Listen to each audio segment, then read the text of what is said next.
Greetings to all my Century Unit Galaxy, it's the Century Man here, so back again with another classic WWE pay-per-view review. So this time going to review Judgment Day 2001, this month the 20th anniversary of this pay-per-view. This show was at the Arco Arena, right now it's called the Sleep Train Arena in Sacramento, California on the 20th of May 2001. The attendance for the show was 13,623. This show received about 405,000 pay-per-view buys, a downgrade than the previous year Judgment Day. That show received about 420,000 pay-per-view buys.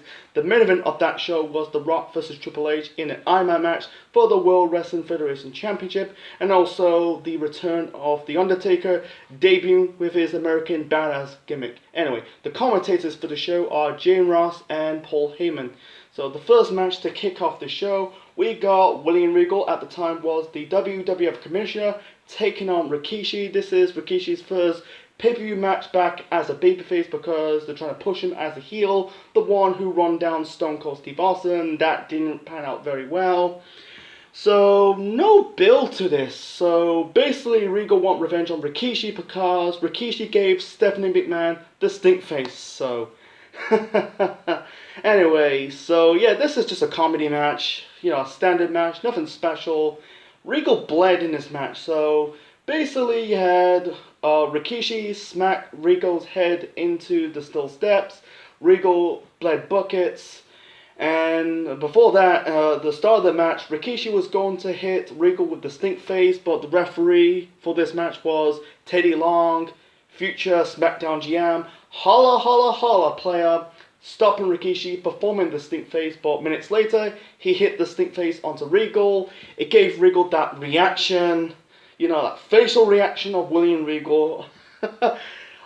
2001, William Regal's face reaction, because first you had Jericho pissing in Regal's tea, then at Backlash in the Duchess of Queensberry match, you had Regal, basically, Jericho dropkicked Regal's face into the crutches of the Duchess. He also got that facial reaction, and now, he ate the stink face of Rikishi. In the end, Regal got the last laugh. He hit the, I think it's called the Regal Cutter onto Rikishi to win this match. And basically got his revenge. I'd rather Rikishi getting the win over Regal, but I think the reason why they had to do that because Regal came off beating Jericho in that rivalry because because the previous month's match at Backlash he fought in that Duchess of Queensberry match. Like I said, I don't know. I'd rather have Rikishi getting the victory over Regal. Rikishi had a good career. I don't think he was world champion material, but. Yeah, afterwards he didn't really do nothing. Anyway, let's move on to the other matches on the show. So the next match, we got Kurt Angle versus Chris Benoit.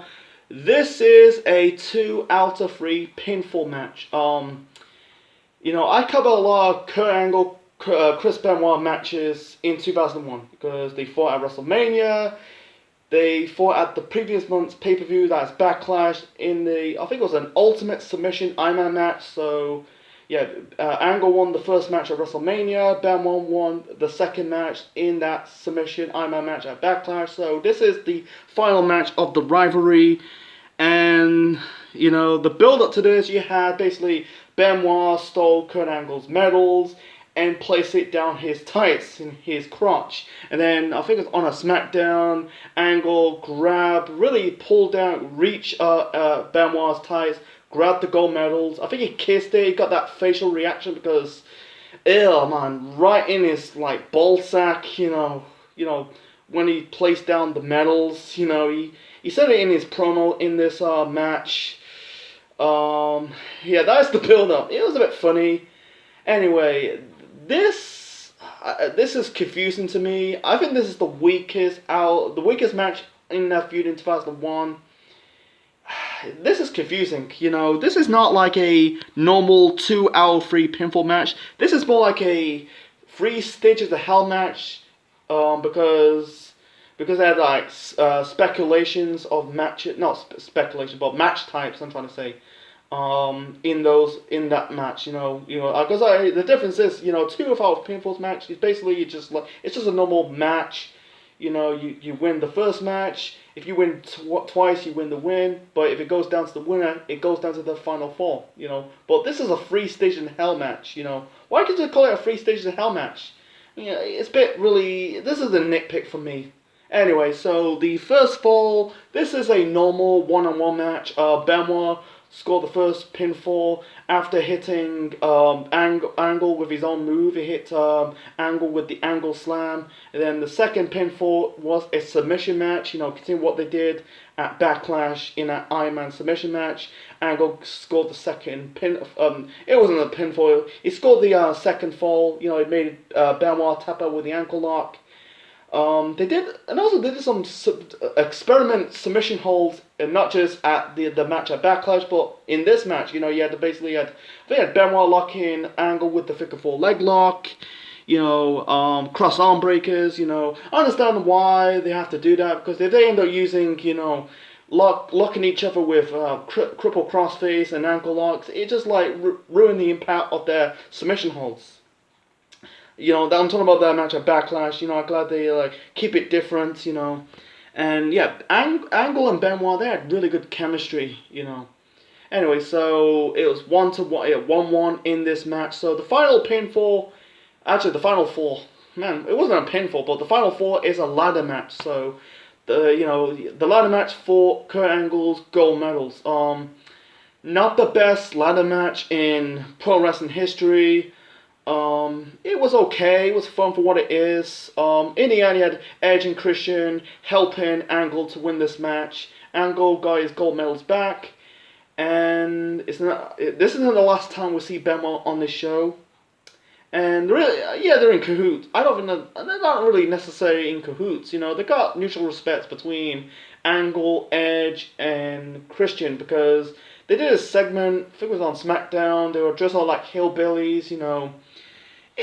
Kurt Angle, for me personally, you know, he reminds me of Loki, because they both could be serious, but at the same time could do the comedy stuff. You know, that's like Kurt Angle. He could be the serious guy in the ring, and also do the comedy stuff as well, you know. So yeah, people say it's the match of the night. It's a bit debatable. For me personally, it's a bit of a nitpick. It's the weakest out of the match, but it's kind of like iffy. For me personally, why can't they just call it a 3-stage in hell match? I understand this is the second 3-stage in hell match of the year, because the first one was at No Way Out 2001, another show I covered in the past. You know, in that match between Steve Austin versus Triple H. So I understand they're trying to. If you use it too much, it won't be that special. But they should have done a 3-stage in hell match, or even do a ladder match. But they just call it 2 hour 3 pinfall match. For me, it's a bit nah to me. But anyway, it was a good match, what it is. But it was kind of like the weakest match of their rivalry. You know, in 2001, the fight again in 2002, and also in 2003 at the Royal Rumble for the WWE Championship. That's another story for another time. So that was match number 2. Match number 3. We got a triple threat hardcore match for the Hardcore Championship. We got Rhino defending the title against Test and Big Show. Big Show and Test are feuding because Test helped Shane McMahon won the Last Man Standing match at Backlash the previous month against the Big Show. It's just whatever. I don't want to get into it. So the match was fun. It was a fun hardcore match. You know, they were fighting backstage. There was a fake door, you know, basically Big Show trying to pin Rhino horizontally onto the wall, but I think he kicked out. Yeah, the one stuff, you had Rhino and Test kind of helped to eliminate the Big Show. Big Show kind of crashed into the piles of boxes. Trying to keep this match short and simple. Anyway, so they came back to the ring. You had a fire extinguisher spot. You know, your Test kind of sprayed the Big Show with fire extinguisher, hitting the fire extinguisher as a weapon. Big Show kicked out. I think Rhino kicked out of the choke slam attempt. In the end, you had Rhino kind of throw the trash can onto the Big Show. Did the go onto the Big Show off the steel steps to win this match and retain the Hardcore Championship. And by the way, he ended up dropping the title to Mike Awesome. This was during the start of the Invasion storyline. That's another story for another time.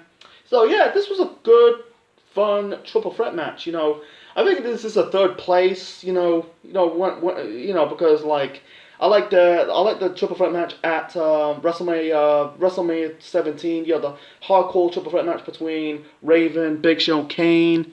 I like the hardcore match at Backlash between Raven and Rhino, and also this match is also fun. I don't think they used the 24/7 belt, the 27. Yeah, I think they kind of used that 24/7 rule in this match, but I'm glad they don't use it that much because I think like at this moment of time it's kind of like dying a death. It's way better than what they're doing right now with that fucking bastardizing 24/7 belt. I don't want to get into it, so that was match number 3. Match number 4. We got China defending the WWF Women's Championship against Lita. This is all about Lita, basically, I don't know, this is fucking confusing. But after China defeat Ivory for the women's title at WrestleMania, and China says there is no challenger for her, so Lita answered the challenge. So there's on an episode of Raw, I think it was on Raw, basically China refused to tag Lita for that, in I think it was a tag team match, so... And you proved, like you said, China said to Lita, oh, you're not worthy, I don't understand why they did that, because Lita has been in the company for 1 year. She's been in the business longer. I think she's been in the business since 1995. She wrestled in ECW, but she's been in the company for 1 year. China's kind of like the veteran woman, because she's been there longer than Lita. I don't know why they did that, it's just what it is. So basically, you have to prove it to beat me at Judgment Day. I don't know. This is getting stupid. It was kind of like, weird build to this. Anyway, the match between Lita and China for the women's title on the show, I think that's the weakest match on the show. It wasn't a bad match, but it was an okay match for what it is. A bit sloppy. The funny moment in this match, basically, there was a wardrobe malfunction. Sorry, kind of stumbling. There's China's like boob was hanging out. I know it's wardrobe malfunction. And China has saggy tits. Her tits is always saggy. She never has great tits. China. Anyway, it was a sloppy match. There's no chemistry between China and Lita. I understand it's speed versus strength because Lita is the high fly diva. Did they call divas at the time? I don't know. Lita is like, she's kind of, Lita's there for the high flying. She's the high flying diva. China's, the strength. She's, the ninth wonder of the world. That's her nickname. Anyway, it was a bit sloppy. In the end, China hit Lita with the powerbomb to win. It's really confusing me. I thought Lita won this match on this show. Defeat China on the show for the belt. Unfortunately, I was wrong. China defeat Lita. That really confused me. And also you had Eddie. Did not interfere. He kind of like was watching this match. In the rampway. So basically, Eddie's character. In the storyline is like I'm guessing like Eddie's flirting with Lita, and because he had history with China because the previous year they did the whole Mamacita thing. So I don't know what plans we've got to do with Eddie and Lita. Unfortunately, this is Eddie's last pay-per-view appearance for the WWF because in his first run because he got arrested for pursuit. I think it was a drug possession or DOI. You won't see Eddie again until, I think it was at the next year's Judgment Day, to kick off his second run of the company because he had a run in the Indies and ROH. He came back in the spring of 2002, kicked off his second run. But yeah, that was the end of Eddie's first run in the company. And this was the end of China's only run in the WWF because she debuted in 1997, become Triple H's bodyguard, be part of the, she's kind of like the first 4 members of DX, alongside, Shawn Michaels, Triple H, Rick Rude, and she left in 2000. Unfortunately, she left in November of that year because everyone knows the story that the rumors back in the day that Triple H, because at the time, everyone knows the story that China and Triple H are boyfriend and girlfriend at the time, they were a couple at the time, and the rumors like Triple H had an affair with Stephanie McMahon, sorry, I fucked up my words. Yeah, Triple H had an affair with Stephanie, and him and Stephanie kind of pushed China out of the company. And also there's rumors like China, she didn't work with other women in the company, and also not work with the men. She has like this like bad attitude. That's another. That was another theory. I'm not casting any conspiracy theory, but I'm just saying. But yeah, they kind of Triple H and Stephanie pushed China out of the company. She never came back. And it's fucking shame. I think they were going for like a rematch. I think like in this match, Lee was got the biggest pop in this arena in the show, and China was acting heelish in this match on the show. I think they were planning to do a rematch. I think like the plans have China turning heel, do the rematch, and Lita wins the rematch. Unfortunately, plans change. China. And the title was vacant. China's in Wikipedia says China is retired, injured, and then left the company. And you won't see the women's title again until 2002. Same, China was never part of the Invasion storyline. It's a really damn shame, Yeah, I mean, this year marks the 5th year anniversary of her death, and it's just like, what might have been? So, anyway, that's more of my ramble on China. I don't think Dark Side of the Ring covered China's death yet. That'll be a good episode. Yeah, I do watch Dark Side of the Ring. It's a good show. Anyway, that was match number 4. Match number 5. Oh, before that, you got this promo with Jerry Lynn at WWF Square, or Times Square it's called. Basically, because at the time Jerry Lynn was the light heavyweight champion, and he said like, I bring the whole meaning of Judgment Day. Because he was pissed off because he's not on the show.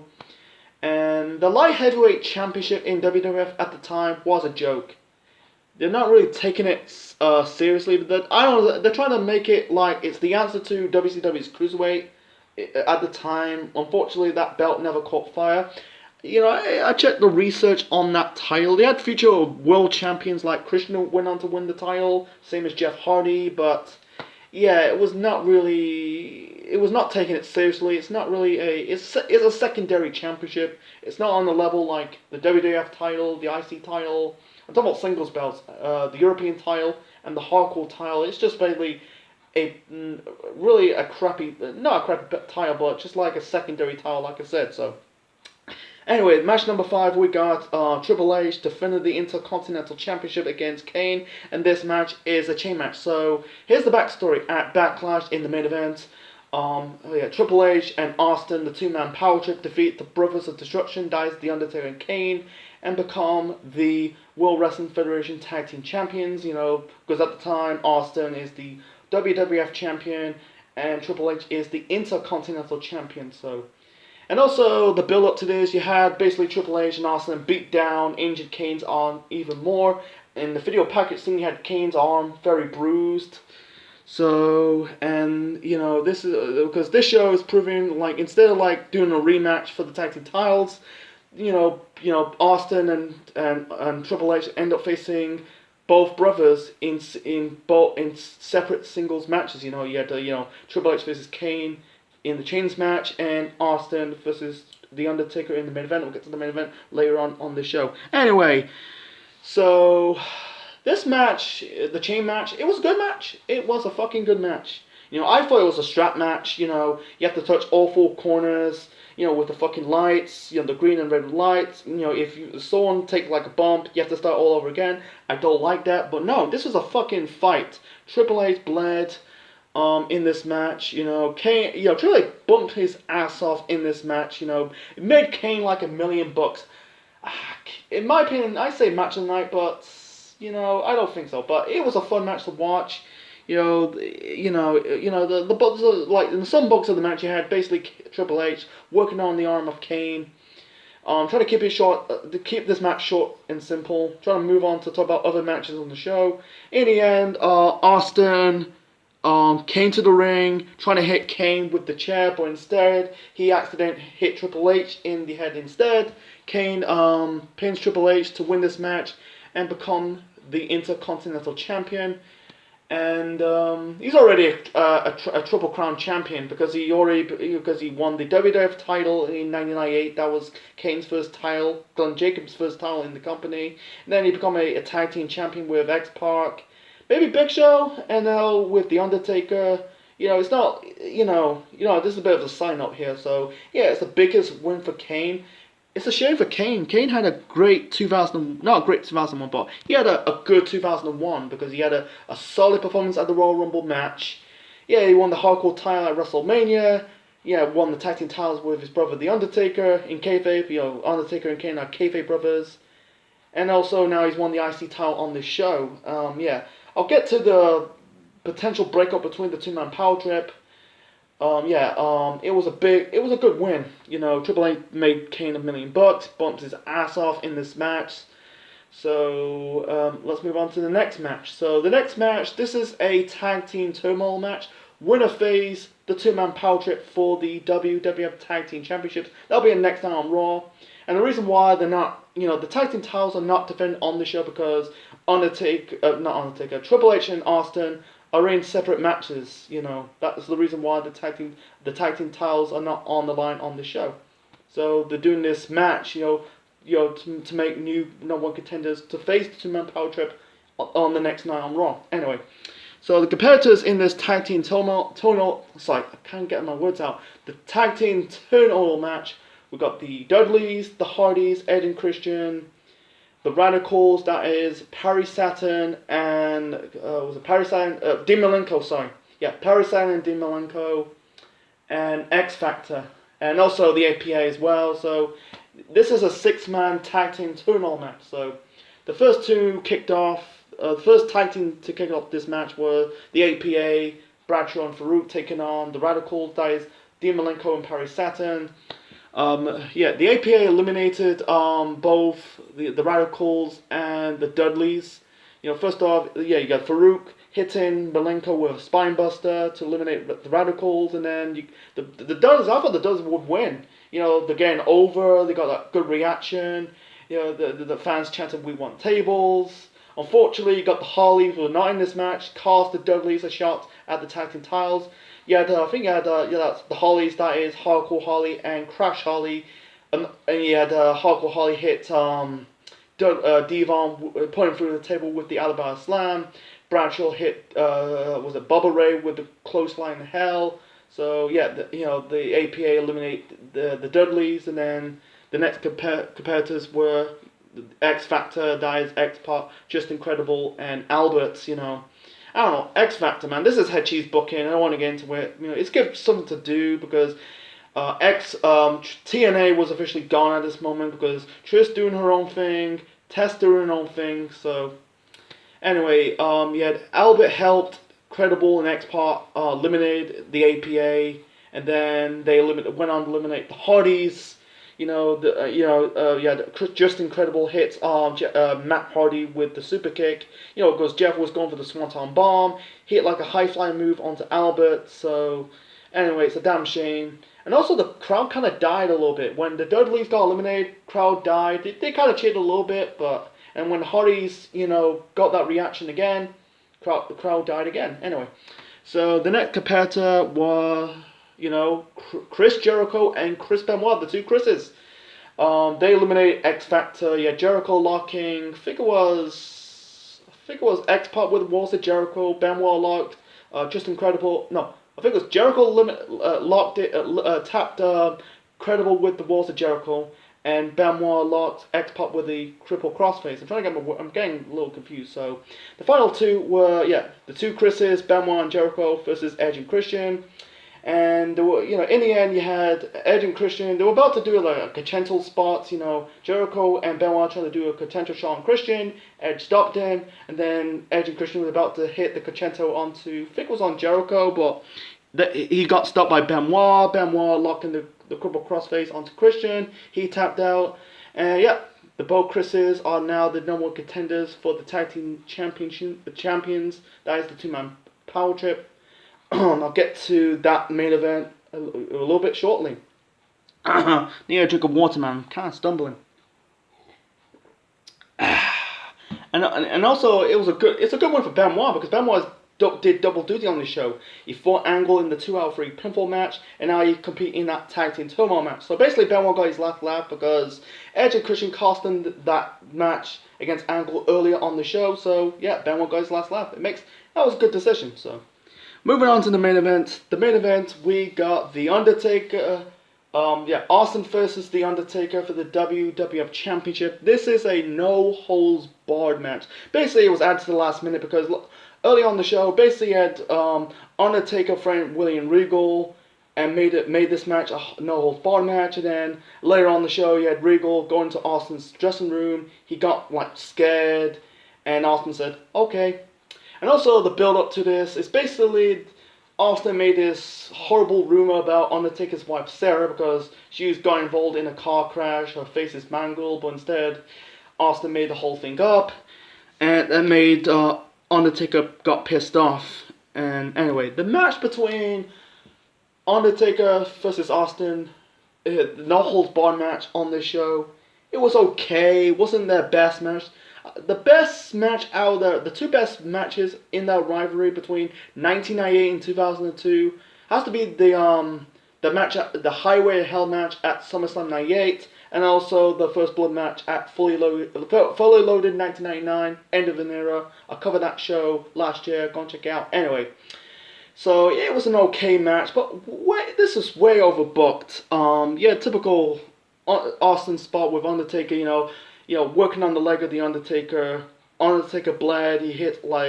Austin hit Taker with a TV monitor after, Taker chokes on Austin through a table. You had Vince on commentary. Vince got involved too much. That really hurt this match in my opinion.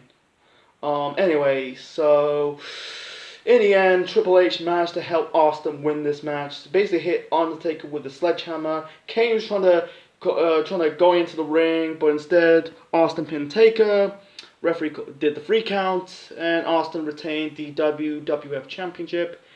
And this is, everyone knows the story. They're trying to do the final rivalry, the final match of the rivalry between Triple H and Steve Austin. This is supposed to be the explosion of the 2-man power trip.